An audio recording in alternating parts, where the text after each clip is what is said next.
पहाड़ों में दर्द की एक पुरानी कहावत है कि पहाड़ों की जवानी और मिट्टी पानी कभी पहाड़ों के काम नहीं आता।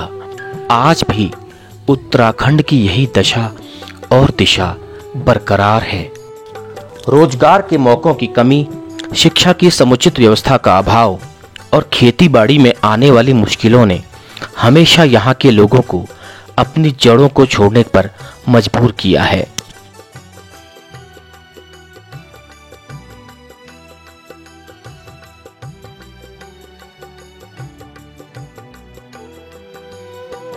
उदेख लगन लाग्यो यो पहाड़न में अब, यो स्वाल, यो कुश, यो सरयू, यो गोमती, यो पनार, यो गंग जमुने जड़ी मेर आंग पिड़ान लागे बाजक जड़ी पानी। अब शुद्ध लगन लाग्यो ये सरु बोटों ससराट मेर कान कलून लाग्यो। छन में से निमैशी गयूं जो गए पछेल निचान जुठ पतवक जस फरक जानी। यो गाड़, यो गधेर, यो रोल, यो बगड़ नंगा बेर मेर उजान नंग छिट कर जानी। बस कावाक दिन पुरुण हूं जून छू। गौक गौ बजी गई यो खनरे खनर, यो बाजे बज, यो खोड़े खोड़, यो खडेरे खडेर खुमे खुम दिखणई जा जा मेरी नजर पुजे। पखतल हाथ खुट थम हेली बरबस छू सच्ची कुड़े तो थे सुन। यो पहाड़ पहाड़ ने हार रह गई, यो मटपण में चंडाव भे गई, यो कुड़ सब बदई गई, यो भली के खकोई गई।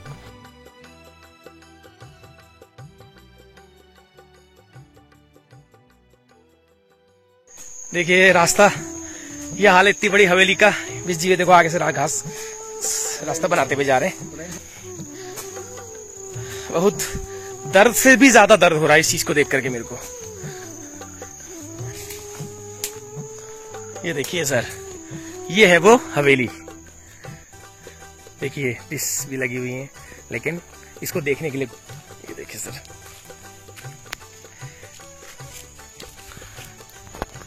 तो ये है उस मैं जिन हवेलियों की बात कर रहा था उनमें से एक। देखिए कितनी शानदार आलीशान हवेली है। ये गंगुली हाट के पोखरी का मैं आपको ये घर दिखा रहा हूं। 3-3 डिश एंटीने लगे हुए हैं, लेकिन इन्हें देखने वाला कोई नहीं है। ऐसे मकान आज करोड़ों की लागत में भी आप यहां पर नहीं बना सकते। ये कितने साल पुराना, लगभग 100 साल पुराना मकान होगा सर, ज्यादा होगा। 200 साल बताते 200 साल पुराना मकान है ये। देखिए 200 साल पुराना मकान है ये। ओ माय गॉड, ये 200 साल पुराना मकान है। देखिए क्या बात। ये लोग कहाँ गए हैं? ये इस फैमिली में एक तो अल्मोड़ा कैंपस में वो थे वनस्पति विज्ञान के, अच्छा, आपके विभाग अध्यक्ष, और उनके भाई एक तो उस पर है आपका। तो मैं उस वक्त खड़ा हूं, देखिए उस मकान में जो लगभग 200 साल पुराना है। ये मकान इस पोखरी गांव की नहीं, इस गंगुली हाट की शान है। इस पिथौरागढ़ जिले में ऐसा मकान आपको कहीं नहीं दिखाई देगा। ये शानदार, देखिए इस मकान का आर्किटेक्चर देखिए। 200 साल पुराना मकान आपको लग रहा है कहीं से कहीं तक? ये नहीं लग रहा है। ये उस वक्त की शानदार इंजीनियरिंग का कमाल है। तो ये शिरोमणि जोशी जी और नीलांबर जोशी जी का ये मकान है, जिनको नान पंडित जी कहा जाता था। अच्छा, इनके लड़के प्रोफेसर है। तो ये तो मकान की हालत देख के तो लग रहा है कि यहाँ पे लोग आते आते हैं। हाँ, क्योंकि बहुत ज्यादा गंदा नहीं है, सब ठीक ठाक ही लग रहा है। हाँ, गर्मी में लोग आते होंगे। तो अब मैं इसको क्या कहूँ, अपने शब्दों में मैं कह नहीं पा रहा हूँ। इस शानदार हवेली को ये लोग छोड़ के चले गए हैं और हम यहाँ पर वीडियो बनाने के लिए आए हैं। हम यहाँ पर एक उसकी समीक्षा करने के लिए आए हैं। तो ये अलग मैटर है, लेकिन यही हाल उत्तराखंड के हर जगह का है, कुमाऊं के हर जगह का है। और ये पोखरी गांव में मैं इस वक्त खड़ा हूं, गंगुली हाट के पोखरी में, जो कि ब्राह्मण बाहुल्य क्षेत्र माना जाता है। और यहाँ के लोग ने देश के लिए नहीं बल्कि अंतर्राष्ट्रीय स्तर पर अपना योगदान दिया है, परिचय दिया है, अपनी योग्यता का अंतर्राष्ट्रीय स्तर पर इस क्षेत्र के लोगों ने। तो बड़े गर्व से मैं कहता हूं, बहुत फख्र के संग मुझे कहना पड़ रहा है कि इस क्षेत्र का योगदान देश के लिए नहीं बल्कि अंतर्राष्ट्रीय फलक पर है। तो बगल वाला जो है ना, हाँ ये श्री कृष्ण जोशी जी रहे आपके हाँ कुमाऊं रेजिमेंट में। जी तो ये कुमाऊं रेजिमेंट रानीखेत में जो म्यूजियम है, जी म्यूजियम में इनकी वर्दी और इनके कुछ अन्य अपने जो निजी सामान है वहाँ म्यूजियम में लगे हुए। ये सन 71 की लड़ाई में अच्छा। वीरगति को प्राप्त हुए। अच्छा। एक लड़के तो नायक सूबेदार से रिटायर आके वो डीएससी में थे, वो अभी पता चला कि 3-4 दिन पहले उनकी डेथ हो चुकी है। और उनसे बड़े लड़के एक सीआरपीएफ का इंस्पेक्टर है और एक बड़े लड़के उनकी भी असामयिक मृत्यु होगी और उनका लड़का एयरफोर्स में। अच्छा जी। और एक बात और है, यहाँ पर हमारे जो पूर्व थल सेना अध्यक्ष जनरल बीसी जोशी जी का यहाँ पर कुछ समय बीता है, बता रहे हैं यहाँ के लोग। कुछ बचपन का कुछ समय बीता है, क्योंकि ये घर जो है उनकी रिश्तेदारी में है। मेरे ख्याल से ननिहाल है या क्या है, शायद उनकी ननिहाल है। तो ये बात बड़ी है। तो जनरल बीसी जोशी जी का यहाँ पे बचपन का कुछ समय बीता हुआ है। तो मैं यही कहना चाहूंगा कि पहाड़ से पलायन हो चुकी इस युवा पीढ़ी से कि अपने घरों को लौटें, एक बार यहाँ के हालचाल को देख के जाएं। परमानेंट ना रहें कोई बात नहीं, लेकिन यहाँ का इसको मेंटेन करके रखें कभी, ताकि ये कभी किसी कामकाज में, अगर गांव में भी किसी कामकाज में आए तो उनको रहने की कोई दिक्कत ना हो। तो यही है। तो मन तो मेरा नहीं कर रहा है यहाँ से हिलने का भी, क्योंकि बहुत शानदार जगह है, लेकिन फिर भी आगे जाना पड़ेगा और घर भी कवर करने हैं। तो चलिए यहाँ से अगले घर की ओर चलते हैं। ये देखिए यहाँ पे बहुत जो मौसमी फल है, हाँ देखिए, बहुत से पेड़ है और बहुत ये सब बहुत उत्तम क्वालिटी के हैं। आम आम है आपका, माल्टा है, लीची है। हाँ आम, माल्टा, लीची भी है। देखिए हाँ, लीची का भी है। बहुत शानदार बगीचा। हाँ दूसरे घर की तरफ। आप भी जोशी जी अगर मेरी आवाज सुन रहे हो तो अब आप आपके घर की तरफ जा रहे हैं। क्या बात है। आरपी जोशी जी हमारे मित्र, बहुत जिनके प्रकृति प्रेमी है, बहुत बड़े प्रकृति प्रेमी हैं और जिनकी वजह से अडेनियम के लिए पूरे हल्द्वानी में जाने जाते हैं। किस चीज के लिए? अडेनियम एक फूल होता है ना, तो उनकी वजह से ही मेरा यहाँ पे आना संभव हो पाया। इसका बहुत जबरदस्त इनके पास संग्रह है। अच्छा। और समय समय पर ये प्रकृति से जो जुड़ी जानकारियां हैं उसको साझा करते हैं। अच्छा हाँ हाँ, वो तो मैं देखता रहता हूँ। चलिए का घर आ गया, आरपी जोशी का घर आ गया। ये देखिए बड़ा शानदार है, शानदार बाकली है, लेकिन ये आबाद है। फिलहाल यहाँ पे कोई रहता है, फैमिली यहाँ पे रहती है। काफी मकानों में के बाद बड़ा संतोष हुआ कि यहाँ पर फिलहाल तो कोई रह रहा है। यहाँ की हवा में मेरा बीता बचपन है, जिसे मैंने यहाँ बिताया है। मेरे पुरखों पूर्वजों की यादें हैं, उनका प्यार है।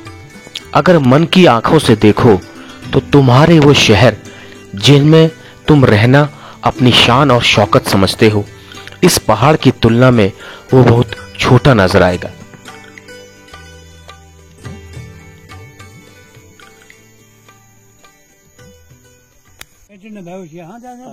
तो अभी हम शाम को थोड़ा आरपी जोशी जी के घर में, जो हमारे फेसबुक फ्रेंड है, जिनकी वजह से ये मेरी यात्रा सुगम हो पाई।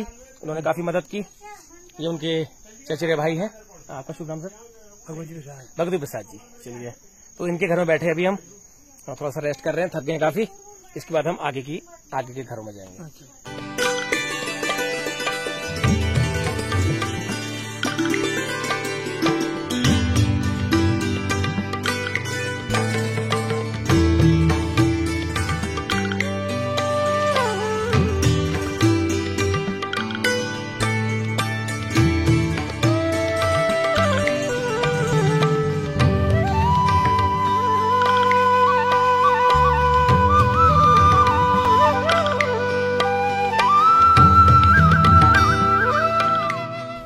तो मैं इस वक्त बैठा हूँ पोखरी के मल्ला गांव में भुवनचंद जोशी जी के घर में। तो मेरी इस यात्रा का ये तीसरा कदम। तो इनके घर पे हम क्या आए हैं, तो ये अपने घर में इन्होंने एक डिस्पेंसरी बना रखी है, जिसमें इन्होंने कोविड के दौरान भी बहुत लोगों का उपचार किया था, बहुत लोगों की मदद की थी। तो मैं सबसे पहले आपको नमस्कार करता हूँ। आप थोड़ा बताइए सर, गाँव में जो पलायन हो रहा है और ये इसके पीछे क्या कारण है, क्या आप लोगों को संदेश देना है? नंबर एक तो बेरोजगारी है और इधर शिक्षा और चिकित्सा का अभाव है, जिससे आदमी इधर जाने के लिए अधिक अग्रसर हो रहा है। तो आपने थोड़ा सा उस चीज को एक मरहम लगाने के लिए अपने यहाँ पे डिस्पेंसरी खोली हुई है, ताकि आप लोगों की मदद कर सकें। मदद कर सकते। यहाँ पे जो इतने बड़े बड़े हवेली नुमा मकान है, हाँ, उनमें कई मतलब एक हवेली में कम से कम 20-20 अफसर हैं, अच्छे पदों पर हैं वो। हाँ, लेकिन वो वीरान हो गए मकान। वीरान हो गए। आदमी अपने इष्ट देवी की पूजा करने के लिए खाली हाथ जोड़ने के लिए आते हैं और चले जाते हैं। अच्छा। अभी रास्ते चलने के लिए नहीं है। हाँ, हाँ, मतलब यहाँ का जो आदमी है वो बहुत दुर्भर जीवन यापन कर रहा है, संसाधन की कमी से। सरकार का विशेष ध्यान इसमें है नहीं। आते हैं मतलब कई रोड देख ही रहे हैं आप ही, इस रोड से आप आए, रोड के बुरे हाल हैं। यही हाल मतलब है, एक से एक अफसर है लेकिन वो कर नहीं पाते ना कुछ। हाँ, जैसे मान लिया कोई किसी का कोई वो हो जाता है तो डेथ हो जाती है, तो कैसे किस तरीके से मैनेज करते हैं, कैसे जाते हैं? ऐसे मैनेज करते हैं, पहले गांव में कोई गरीब है, चाहे कोई हमने बना रखा है गांव में, उसके लिए करीब चंदा इकट्ठा करते हैं। अच्छा। पूरे गाँव वासी जितने बचे हैं हाँ। वो देते हैं। उसके बाद हम गाड़ी की व्यवस्था करते हैं। इधर से हम 30 किलोमीटर, 30 कितना होगा, 50 किलोमीटर लगभग जा करके सौदा करते हैं वहाँ रामेश्वर में। उससे पहले कहीं और कहीं है नहीं, मतलब है हमारे पास लेकिन साधन नहीं है ना जाने की। 6 किलोमीटर में है, 6 किलोमीटर इधर साधन खड़ा है, आदमी नहीं है, आदमी नहीं है, आदमी नहीं है, आदमी नहीं है, आदमी नहीं है, ओल्ड एज में आदमी नहीं है, और रोड भी नहीं है ना वहाँ। युवाओं के ना होने से, बस युवाओं में पलायन हो गया संख्याबल ना होने से बस ये दिक्कत है। ये अगर दिक्कत कोई है। किसी की डेथ हो जाती है उसको ले जाने के लिए आपको चंदा करना पड़ता है। चंदा करना ये पड़ता बहुत है। बड़ा पॉइंट है। हाँ, चंदा करके, मतलब वो स्वैच्छिक चंदा है, स्वैच्छिक चंदा है, कोई कंपल्सरी वो वाला चंदा नहीं है, ये व्यवस्था ताकि मदद हो जाए उसकी आदमी की। ये बहुत बड़ा हाँ, मैनेज पॉइंट है, मैनेज पॉइंट है है। ना? हाँ, देखिए, अगर कोई मान लिया चलिए किसी को कोई बीमार है, हाँ, उसके लिए फिर एम्बुलेंस कहाँ से आएगी, कहाँ से आएगी, उसमें भी हम लोग चंदा करते हैं, उसमें भी चंदा आप करते उसमें हैं? चंदा करते हैं। और कोई कैजुअलिटी, कोई अगर मतलब कोई गरीब आदमी है जब कैजुअलिटी है उसमें भी करते हैं। अच्छा, मेन यहाँ पे नजदीक में स्वास्थ्य केंद्र कौन सा है? स्वास्थ्य पोखरी में स्वास्थ्य केंद्र है, वहाँ है डॉक्टर हाँ, वगैरह है? डॉक्टर अभी आए हैं। अच्छा, अभी हाँ, आए हैं। हाँ, आई है, मैम आई है, 2-3 MBBS दशक के बाद, 2-3 दशक के बाद अभी आई है। अच्छा, तो कुछ मतलब फायदा मिलता है उस चीज का? क्यों नहीं, फायदा तो होता ही है। कोई मान लिया कोई प्रेगनेंसी केस है, हाँ, प्रेगनेंसी तो हमें तो गंगुलियाड़ी जाना वही पड़ता तो है। पूछ रहा हूँ, बुखार जुकाम सर्दी खांसी हाँ, तो छोड़ दो, हाँ, प्रेगनेंसी केस में, कैजुअलिटी केस में और अन्य कैजुअलिटी केस में क्या होता है? वो तो गंगुलियाड़ जाना पड़ता है इधर से। गंगुलियाट जाना पड़ता है, एम्बुलेंस अगर आएगी बस वो भी रेफर सेंटर है। Refer centre. हाँ, पिथौरागढ़ वाले ये हल्द्वानी चीज में। है, कुछ अच्छी चीजें हैं तो कुछ नेगेटिव चीजें भी हैं। ये चीज यहाँ पर थोड़ा सालती है, इस चीज की ये चीजें बहुत सालती हैं। तो ये इन्होंने अपना दर्द बयान किया, चलिए बहुत बहुत धन्यवाद। मैं आपकी वीडियो के माध्यम से उम्मीद करूंगा कि आपकी ये समस्या आगे तक जाए। ठीक है सर, ठीक है, ओके ओके सर। हाँ, तो सर यहाँ की होली मैंने सुना बहुत कुमाऊं भर के पूरे इस उत्तर भारत में फेमस है। हाँ, पोखरी की होली, बिल्कुल पोखरी की होली बिल्कुल फेमस है। वीडियो के माध्यम से देखते हैं हाँ, तो एक ही सफेद कपड़े पहने हुए लोग, टोपी पहने हुए लोग, एक पारंपरिक वेशभूषा में हाँ, एक गायन करते हैं, वो बहुत अच्छा लगता है, बहुत अच्छा लगता है ना? हाँ, और होली अभी कुमाऊं में हमारे मतलब नंबर 1 में है पोखरी की होली। जैसे हमारे आजकल के परिवेश में होली का जो त्योहार है वो बदनाम हो चुका है। हाँ, बदनाम हो चुका है, वो बदनाम हो चुका है असभ्यता के लिए, बदतमीजी के लिए। आज से 10 साल पूर्व हमारे वहाँ ये कोई प्रधानाचार्य रिटायर होके इधर आए थे, वो पॉलिटेक्निक इंटर कॉलेज में थे, वो महिला इंटर कॉलेज में थे, वो हैं भी, मतलब उन्हें यहाँ हमारे वहाँ निषेधाज्ञा करी, कोई यहाँ धूम्रपान नहीं करेगा वो जी। अच्छा। तो हमारे गांव ने सबने धूम्रपान छोड़ दिया। अरे वाह, क्या बात। सबसे बड़ी ये हमारे को एक उपलब्धि हुई। एक कोई कैलाश चंद्र जोशी हैं और उनके लड़के एसओडी हैं अभी मुख्यमंत्री जी के, ये भी हमारे लिए प्रसन्नता की बात है। हाँ, अच्छा, तो पोखरी की होली में आते हैं, बड़े बढ़ चढ़ कर भाग लेते हैं। उस वक्त आया जाएगा फिर वो ज्यादा मजा आएगा, हाँ, है ना? अभी होली के बाद कोई ऐसा मजा आएगा नहीं, वीडियो का कोई वो नहीं रहेगा। चलिए, जानकारी मिल गई। हाँ, चलिए डिस्पेंसरी का दिखा देता हूँ। तो ये देखिए डिस्पेंसरी है, इसमें रोजमर्रा की जो छोटी मोटी तकलीफें हैं उनका यहाँ पे सब कुछ, यहाँ पे दवाई, छोटी मोटी दवाई टुटका यहाँ पर रखा हुआ है। देखिए हर चीज है, प्राथमिक उपचार पूरा, हाँ पूरा प्राथमिक उपचार रखा हुआ है। देखिए ये बहुत अच्छी बात है, ये बहुत राहत देने की बात है कि इस रिमोट एरिया में जहाँ पर व्यवस्था नहीं है, जहाँ पर साधन नहीं है, वहां पर छोटे मोटे बीमारियों में यहाँ पर भुवन जोशी जी लोगों का उपचार करते हैं एक मामूली फीस पर। तो ये बहुत बहुत बधाई के पात्र हैं, इनसे प्रेरणा लोगों को लेनी चाहिए। धन्यवाद। अच्छा अभी भोजन लग गया, क्या बात है। देखिए रात्रि का भोजन बिजी के निवास स्थान पर। देखिए क्या सब्जी बनाई है, एक है लौकी मट्ठा डाल के और दूसरी है करेले की, कद्दू। अच्छा कद्दू है, अरे वाह क्या बात है, मेरी फेवरेट दोनों, क्या बात है। अब चलिए भोजन करते हैं और इस वीडियो का समापन यहीं पे होता है। शुभ रात्रि। कल इस वीडियो के अगले भाग में हम आपको दूसरे तरफ की यात्रा करवाएंगे। Thank you.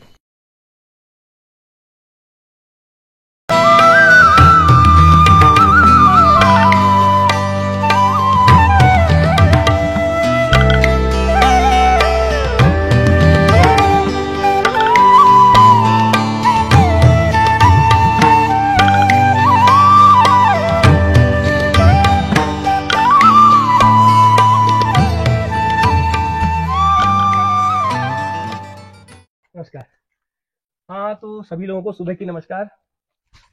मैं चंद्रशेखर पांडे इस हटकेश्वर गांव से, पोखरी गांव के हटकेश्वर से। तो मैं जिनके घर में मैं रात रुका था, मैं बिश जी के घर में, उनके फादर मेरे साथ हैं, योगेश सिंह बिश जी। सर प्रणाम आपको सबसे पहले। हाँ, तो यहाँ पर कल हमने जो देखा बहुत अच्छा लगा, लेकिन उसके साथ साथ में मैंने कुछ चीज़ों पर गौर किया। जो आपने बागवानी कर रखी है अपने घर में, जो खेती का ज़मीन का जो उपयोग आपने किया हुआ है, तो इसको मेरी जानने की बड़ी लालसा थी। तो इसमें सबसे पहले गन्ना मेरे को कुछ अद्भुत अलग टाइप का गन्ना, अनोखा गन्ना दिखाई दे रहा है। इसके बारे में थोड़ा बताएंगे, ये क्या है, कौन सा गन्ना है ये? ये पूंट रिको है। पूंट रिको कहते हैं इसको पूंट रिको कहा जाता है। पूंट गन्ना कहा जाता है। इसकी क्या खासियत, क्या होती है, विशेषता? इसमें जो वो आम गन्ना होता है उससे रस ज्यादा होता है और मुलायम होता है। अच्छा, ज्यादा मुलायम होता है। मुलायम होता है। अच्छा, तो ये हर जगह नहीं होता? ये यहाँ पर तो होता ही है ये। अच्छा, यहाँ पे होता है? होता है ये। अच्छा, ये इस जगह पर होता है, सब कुछ होता है। जो हम अच्छा, जो हमारे घरों में पहाड़ी गन्ना कहते हैं वो नहीं है, उसका अलग टाइप का है। वो अलग टाइप का है। काफी लंबा दिखाई दे रहा है। अच्छा, ये खाने लायक किस वक्त खाने लायक होता है? ये तकरीबन जो है शिवरात्रि होती है, यानी फरवरी के लगभग, उस वक्त खाने लायक होता है। फरवरी मार्च के। अच्छा, ये उस समय खाने लायक होता है। काफी मुलायम होता है, काफी मुलायम होता है। अच्छा, और भी मैं कुछ देख रहा था, ये कुछ हल्दी के पत्ते जैसे क्या है? ये इलायची है।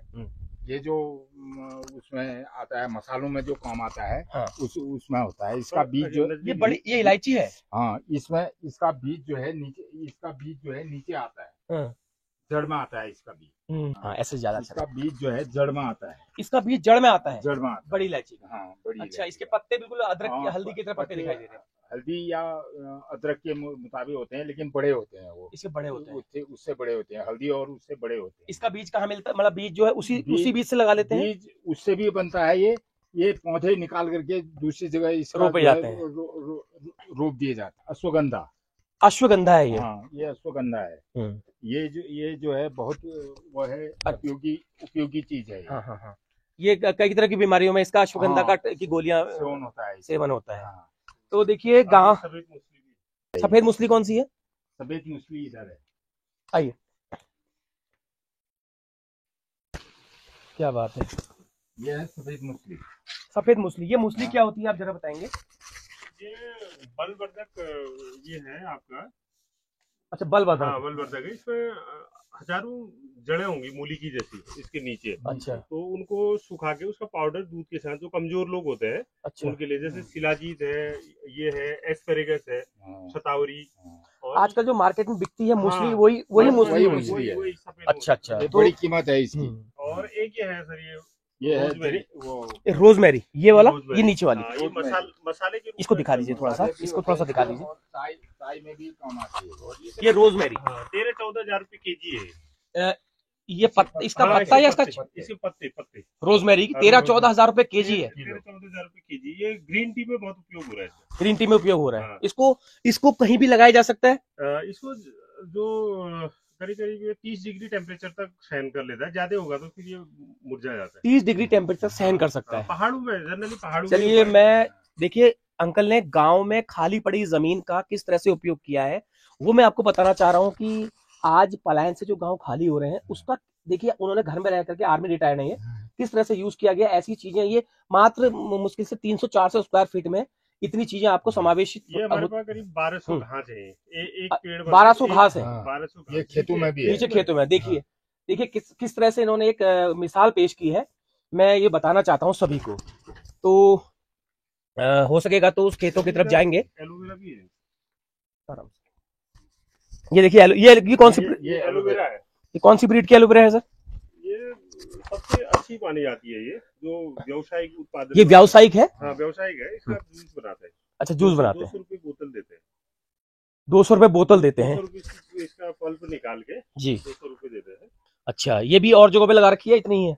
ये भी है नीचे। अच्छा, नीचे भी। चलिए, कभी समय लगेगा तो नीचे खेतों का तरफ भी जाएंगे। ये मेडिसिन वाली तुलसी है। इसका क्या नाम बताया था आपने मुझे? मरुआ तुलसी है। ये मरुआ तुलसी है। ये इसका यूज, जो तुलसी के ड्रॉप्स होते हैं आजकल मार्केट में आते हैं, आप जो 450 की एक शीशी लेते हैं छोटी सी, ये वो तुलसी है। इस तुलसी के पत्तों का ड्रॉप उस तुलसी में पड़ता है जो आप, ये वो तुलसी नहीं है जो हमारे घरों में होती है राम श्याम तुलसी, ये मरुआ तुलसी है। इसे मरवा तुलसी कहते हैं, और ये बहुत ज्यादा अपनी हमारी इम्यूनिटी को बढ़ाने में बहुत ज्यादा कारगर साबित होती है। इधर उन्होंने थोड़ा बगीचा भी बना रखा है। चलिए वहां चलते हैं। अच्छा, ये बगीचा है आपका? बगीचा है। ये देखिए इधर से इलाहाबादी अमरूद है, ये माल्टा का है। अच्छा, तो इसमें बेल गई है, ये लीची है। अच्छा बेल, ये लीची का, ये तो लीची, अच्छा ये लीची का पेड़ है। अच्छा, ये इलाहाबादी अमरूद है वो वाला। अच्छा, ये तुरई जो जिसमें आपने हाथ लगाया वो ये तो तुरई है। इसको शायद, और ये आपका आम है। अच्छा आम है यहाँ पे। ये कौन सी प्रजाति? ये लंगड़ा है आम। अच्छा लंगड़ा आम है, ठीक है ठीक है। ये माल्टा हो गया है। हाँ, ये बस 7 लोगों के हैं। अच्छा, ये माल्टा हो गया। ये आप ही का है सारा? हाँ, ये हमारा है। अच्छा, ये देखिए आर्मी रिटायर आदमी कभी खाली नहीं बैठ सकता। देखिए इतना इन्होंने आबाद किया हुआ है, आजकल कोई नहीं करता। और ये इलायची भी जो है ये कुछ दूसरे टाइप की है, ये बड़ी है और उससे भी ये उससे भी बड़ी इलायची है। ऊंची है मतलब। अच्छा, हाँ। उससे भी बड़ी इलायची है। तो इसका आप व्यावसायिक यूज करते हैं? हाँ, व्यवसायिक सेल वगैरह करते हैं? बताइए, 2000 रुपए किलो। फिर बताइए, इधर तो तो इसे पोखरी में हो सकता है तो और जो क्यों नहीं हो सकता सर? क्यों सर? असल में जो पोखरी वाली जो भूमि है ना, उसको कुमकुम भूमि कहते हैं। इसको क्या कहते हैं इस पोखरी की? इस भूमि को, ये कोई यहाँ पे संत रहे ना, तो उन्होंने कहा ये कुमकुम भूमि है। इस भूमि में जो भी आप पौधे लगाएंगे वो सरवाइव कर जाएंगे। जो भी पौधे लाएंगे सर्वाइव कर जैसे जाएंगे। हमारे वहाँ थोड़ा गर्म क्लाइमेट है, तो हमारे वहाँ सेव नहीं होना चाहिए। बेहतरीन सेव सेव होता है यहाँ जी पे। जी जी। और लीची के लिए उतनी गर्मी नहीं है, लेकिन लीची भी हो रही है। और केला होता है यहाँ पे। अच्छा, माल्टा, संतरा तो अब कम हो गया, लेकिन आपका ये आम होता भी है हो वो जाता है। हमारी एक हमारे यहाँ पे नागा साधु रहे ना, महंत, तो उन्होंने बताया कि जो ये हमारी आपके गंगोली हाट में जो मणकोटी जो राजा का जो किला वाला है, जो कल दिखा था, वहां से लेके चंडीगढ़ घाट तक की इस भूमि को उन्होंने कुमकुम भूमि कहा। हाँ, तो मैंने कहा ये कुमकुम भूमि क्या है? उन्होंने कहा कुमकुम भूमि ऐसी होती है जो हर तरह की जो वनस्पति है, उच्च हिमालयन क्षेत्र की वनस्पति को भी ले लेती है, और जो गर्म जो जलवायु की वनस्पति उसको भी बहुत बढ़िया तरीके से पल्लवित और फल फूलित करती है। तो यहाँ पे हमने देखा जैसे इलायची थोड़ा और गर्म जगह, क्योंकि हमारे यहाँ थोड़ा जाड़ों में पाला भी पड़ता है, लेकिन इलायची बहुत बढ़िया है यहाँ पे। लीची बहुत अच्छी हो रही है, आम बहुत अच्छा हो रहा है। तो इधर मैंने कुछ पेड़ इलाहाबादी अमरूद के लगाए, तो बाद में पिताजी ने उनकी देखरेख की, वो भी बहुत अच्छे हो रहे हैं। बहुत बेहतरीन फल यहाँ पे आ रहा है इलाहाबादी अमरूद का। और हमने यहाँ पे जितनी भी जड़ी बूटियां लगाई, जैसे सतावर लगाई, हमने अश्वगंधा लगाई, लेमन ग्रास लगाई, और आपका ये रोजमेरी लगाई, तो वो सारी चीजें हो जा रही है यहाँ पे, और बढ़िया, बहुत बढ़िया तरीके से। फिर भी उसके लिए थोड़ा सा मार्केट हम लोग उतना बढ़िया तरीके से खोज नहीं पाए, लेकिन उसका हम उपयोग कर रहे हैं। हम और हमारे जो मित्र लोग हैं, जो इष्ट मित्र हैं, वो लोग, हम लोग ग्रीन टी तैयार करते हैं, तो अपने इष्ट मित्र जो भी आया उनको भी थोड़ा थोड़ा हम लोग देते हैं। हाँ हाँ हाँ। और ये देखिए हमारा कुछ, ये जो खेत है हमारा पूरा, ये हमारा ही है, हमारा और हमारे चचा लोगों का। इसमें भी हमने ज्यादातर फलदार पौधे लगा रखे हैं, और बीच में इसमें ज्यादा आपके बड़ी इलायची के खेत है। बड़ी इलायची? हाँ, बड़ी इलायची के खेत नीचे भी है, यहाँ पर यहाँ पे है, और उधर वो जो टंकी दिखाई दे रही है वहाँ पर तो दिखाई दे रही है, वहाँ पर भी दिखाई तो दे ये रही एक मैसेज है फिर ये इसमें हाँ। एक बहुत बड़ा मैसेज है कि गांव की जमीन को किस तरह से आप यूज कर सकते हो। और वर्तमान में पिताजी का जरा ऑपरेशन हुआ था, तो ये खेतों से ज्यादा सब्जी इनमें लगाते हैं, इन गमलों में, इन गमलों में लगाते हैं। इनमें भी सब्जी लगाई जाती है। मैं आपको क्या कहूँ, इस तरह के ये थर्मोकोल के वो रहते हैं, थर्माकोल, तो इसमें मछलियां आती हैं गर्म क्षेत्रों से, तो उसका यूज करके आप इसमें मिट्टी और खाद डाल के इसमें सब्जियां उगा लेते हैं। वाह क्या बात है, ये एक बहुत बड़ा मैं नजीर है जो गांव में पलायन से जो लोग शहरों में चले गए हैं, मकान उन्होंने बाहर बना लिए हैं, लेकिन वो अपने घरों की तरफ देखते नहीं है। उस चीज के लिए मैं स्पेशल कहना चाहूंगा, ये बहुत बड़ी नजीर है, बहुत बड़ा उदाहरण है आप किस तरह से घर की जमीन को यूज कर सकते हैं। लेकिन इन्होंने बताया कुमकुम भूमि है, तो इसका भी थोड़ा सा हो सकता है एडवांटेज यहाँ मिलता हो। मैं इस बात को यहीं पे समाप्त करता हूँ। आपका बहुत बहुत धन्यवाद। आपको आपकी कर्मठता को सलाम। तो साथियों, कैसी लगी आपको ये मेरी खास वीडियो? कमेंट करके जरूर बताइएगा, और मेरे चैनल पर अगर नए हैं तो इस चैनल को सब्सक्राइब भी कर दीजिएगा, और इस वीडियो को ज्यादा से ज्यादा लोगों तक शेयर भी कर दीजिएगा। और अपनी इस पोखरी यात्रा के तीसरे महत्वपूर्ण भाग में मैं आपको इस क्षेत्र के शिक्षा पुंज माने जाने वाले तामानौरी इंटर कॉलेज के बारे में कुछ ऐसी महत्वपूर्ण जानकारियां दूंगा जिन्हें सुनकर आप हैरान रह जाएंगे। तो इंतजार कीजिए मेरी इस अगली वीडियो का, जो आपको जल्द देखने को मिलेगी मेरे चैनल ए फेलो ट्रैवलर में। तो तो तब तक के लिए नमस्कार।